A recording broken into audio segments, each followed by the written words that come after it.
Jaya literature में आप सबका बहुत बहुत स्वागत है। और आज प्रस्तुत है प्रतिज्ञा का भाग 14। आदर्श हिंदू बालिका की भांति प्रेमा पति के घर आकर पति की हो गई थी।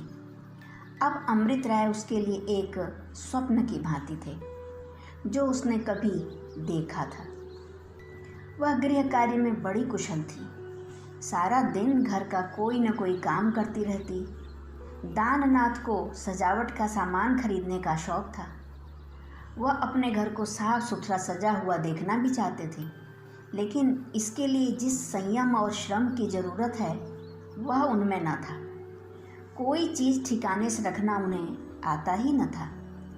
ऐनक स्नान के कमरे के ताक पर रख दिया तो उसकी याद उस वक्त आती जब कॉलेज में उसकी ज़रूरत पड़ती। खाने पीने सोने जागने का कोई नियम न था। कभी कोई अच्छी पुस्तक मिल गई तो सारी रात जागते रहे, कभी सरे शाम से सो रहे, तो खाने पीने की सुध न रही। आय व्यय की व्यवस्था न थी। जब तक हाथ में रुपए रहते बेदरेग खर्च किए जाते। बिना ज़रूरत की चीज़ें आया करती। रुपए खर्च हो जाने पर लकड़ी और तेल में किफ़ायत करनी पड़ती थी। तब वह अपनी वृद्ध माता पर झुंझलाते, पर माता का कोई दोष न था। उनका बस चलता तो अब तक दाननाथ 4 पैसे के आदमी हो गए होते। वह पैसे का काम धेले में निकालना चाहती थी। कोई महरी कोई कहार उनके यहाँ टिकने न पाता। उन्हें अपने हाथों काम करने में शायद आनंद आता था। वह गरीब माता पिता की बेटी थी। दाननाथ के पिता भी मामूली आदमी थे और फिर जिए भी बहुत कम। माता ने अगर इतनी किफ़ायत से काम न लिया होता तो दाननाथ किसी दफ्तर के चपरासी होते। ऐसी महिला के लिए कृपणता स्वाभाविक ही थी। वह दाननाथ को अब भी वही बालक समझती थी जो कभी उनकी गोद में खेला करता था। उनके जीवन का वह सबसे आनंदप्रद समय होता था जब दाननाथ के सामने थाल रखकर वह खिलाने बैठती थी। किसी महाराज या रसोइये कहार या महरी को वह इस आनंद में बाधा न डालने देना चाहती थी।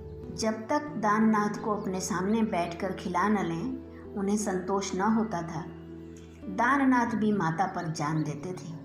चाहते थे कि यह अच्छे से अच्छा खाएं पहनें और आराम से रहें, मगर उनके पास बैठकर बालकों की तोतली भाषा से बातें करने का उन्हें न अवकाश था न रुचि। दोस्तों के साथ गप शप करने में उन्हें अधिक आनंद मिलता था। वृद्धा ने कभी मन की बात नहीं कही, पर उसकी हार्दिक इच्छा थी कि दाननाथ अपना पूरा वेतन लाकर उसके हाथ में रख दें, फिर वह अपने ढंग पर खर्च करती। 300 रुपये थोड़े नहीं होते। न जाने कैसे खर्च कर डालता है। इतने रुपयों की गड्डी को हाथों से स्पर्श करने का आनंद उसे कभी न मिला था। दाननाथ में या तो इतनी सूझ नहीं थी या तो लापरवाह थे। प्रेमा ने 2 ही 4 महीने में घर को सुव्यवस्थित कर दिया। अब हर एक काम का समय और नियम था। हर एक चीज़ का विशेष स्थान था। आमदनी और खर्च का हिसाब था। दाननाथ को अब 10 बजे सोना और 5 बजे उठना पड़ता था। नौकर चाकर खुश थे और सबसे ज़्यादा खुश थी प्रेमा की सास। दाननाथ को जेब खर्च के लिए 25 रुपये देकर प्रेमा बाकी रुपए सास के हाथ में रख देती थी और जिस चीज़ की ज़रूरत होती उन्हीं से कहती। इस भांति वृद्धा को गृह स्वामिनी का अनुभव होता। यद्यपि शुरू महीने से वह कहने लगती थी, अब रुपए नहीं रहे, खर्च हो गए, क्या मैं रुपया हो जाऊं? लेकिन प्रेमा के पास तो पाई पाई का हिसाब रहता था। चिरौरी विनती करके अपना काम निकाल लिया करती थी।